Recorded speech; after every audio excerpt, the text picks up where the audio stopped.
আসসালামু আলাইকুম রাহমাতুল্লাহ। ফোরটান প্রোগ্রামের আরেকটি ক্লাসে সবাইকে স্বাগতম। আজকের ক্লাসে জাতীয় বিশ্ববিদ্যালয়ে আসা আরেকটি প্রশ্নের সমাধান করব। তো প্রশ্নটাতে বলা আছে 2 5/6 এমন একটা ধারাটার গুণফল 3 দশমিক স্থান পর্যন্ত নির্ণয় করার জন্য একটা ফোরটান প্রোগ্রাম লিখতে হবে।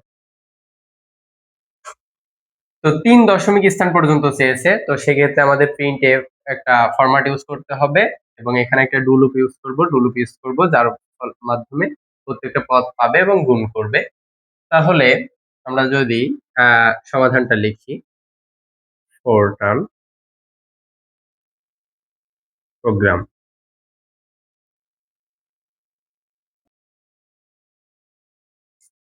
যেহেতু গুণফল নির্ণয় করতে হবে, তো প্রোডাক্ট বলতে গুণফলই বোঝায়, তো আমরা এখানে প্রোডিউস করব। গুণফলের ক্ষেত্রে আমরা এখানে যা খুশি ধরতে পারি, এখানে যা খুশি লিখতে পারি, যে PROD প্রডি যে লিখতে হবে তার কোনো মানে নেই। আমরা এটা যা খুশি ধরতে পারি। প্রড ইকুয়াল 1.0 এটা ধরার কারণ হলো গুণের সময় 1 ধরতে হয় আর সামের সময় 0 ধরতে হয়। কারণ গুণের সময় যদি এখানে 0 ধরা হয় তাহলে 0 এর সাথে যেটাই গুণ করবে সেটা 0 হয়ে যাবে। কিন্তু 1 এর সাথে যাই গুণ করি সেটা সেমই থাকে। আবার যোগের সময় যদি 1 ধরি তাহলে 1 বেশি হয়ে যায়। তো সেক্ষেত্রে আমরা যোগের সময় 0 ধরি, যাতে 0 এর সাথে যোগ করলে যা তাই হয়, এবং গুণের সময় 1 ধরি। তো প্রড ইকুয়াল 1.0 এটা ধরলাম। তো এরপর আমরা একটা ডু লুপ ইউজ করব, যে ডু একটা লেভেল নাম্বার দিলাম 8, কে ইকুয়াল ধরলাম। এখানে যদি আমরা ধারাটার দিকে একটু লক্ষ্য করি, প্রথম পদটা ছিল 2, তারপরটা ছিল 6/5, তারপরটা ছিল 10/9। তাহলে এখানে যদি খেয়াল করা হয়, আমরা যদি এই 2 এর নিচে একটা 1 দিই, কোনো সমস্যা নেই। তাহলে 1, তারপরে আছে 5, তারপরে আছে 9। তাহলে এইগুলোর পার্থক্যটা কত? 1 থেকে 5 পার্থক্য 4, 5 থেকে 9 পার্থক্য কত? 4। তাহলে প্রতি ক্ষেত্রে 4 4 করে বৃদ্ধি যদি করা হয় তাহলে এই 29 পর্যন্তই যায়। তো আমরা যদি নিচেরটা দিয়ে করি তাহলে হলো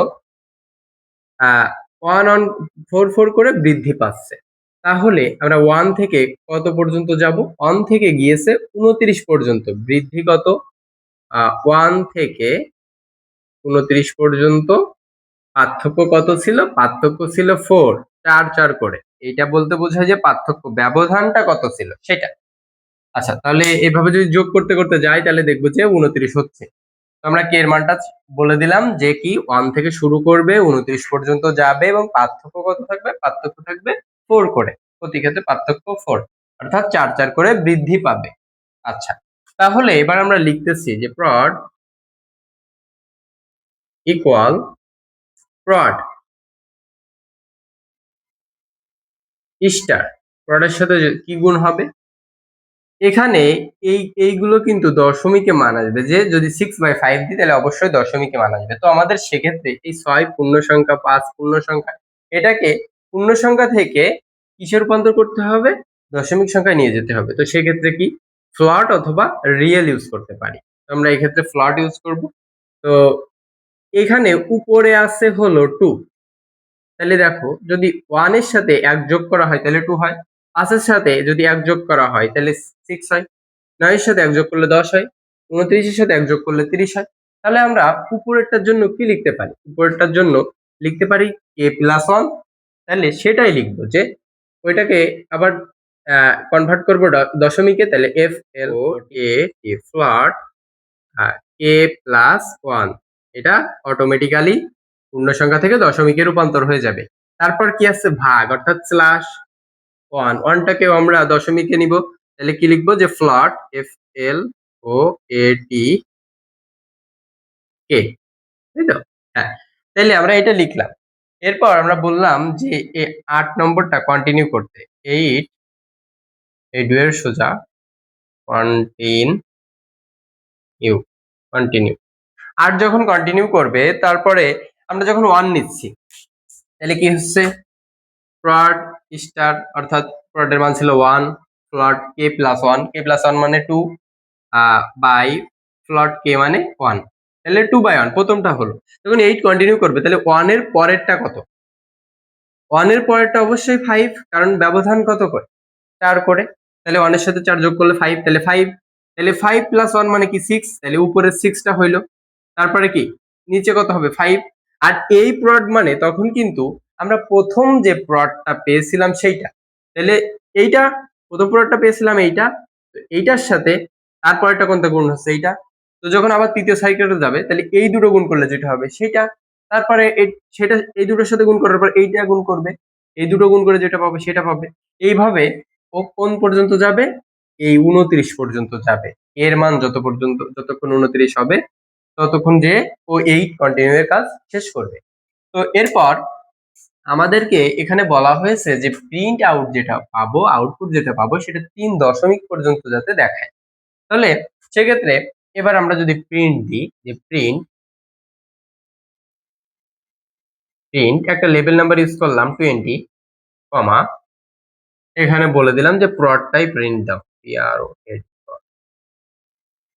আচ্ছা, এই 20 অনুসারেও প্রিন্টটা দিবে। তো 20 তে আমরা একটা ফরম্যাট দিয়ে দিলাম, যে ফরম্যাট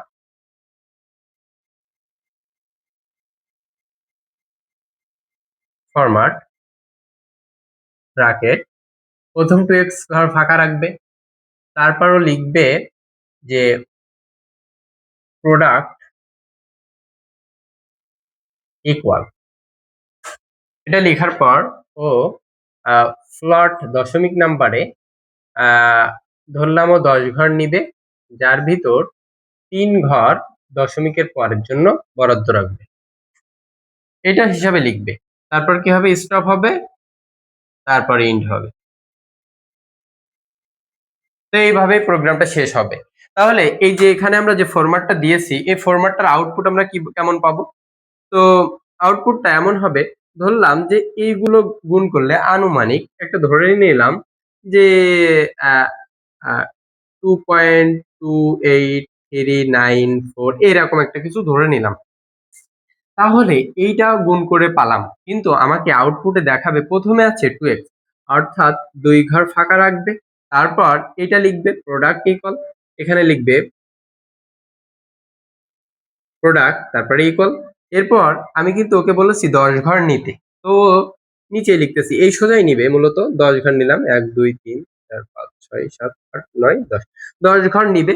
তার ভিতরে 3 ঘর থাকবে দশমিকের পরের জন্য, তো দশমিকের পরের এই 3টা ঘর 382, তাহলে এখানে লিখবে প্রথমে শেষের দিক থেকে লিখে আসবে 382 দশমিকের জন্য একটা, আর এই যে 2 এখানে একটা। তাইলে সামনে কিন্তু এইটার সামনে কিন্তু 1 2 3 4 5টা ঘর ফাঁকা থাকবে।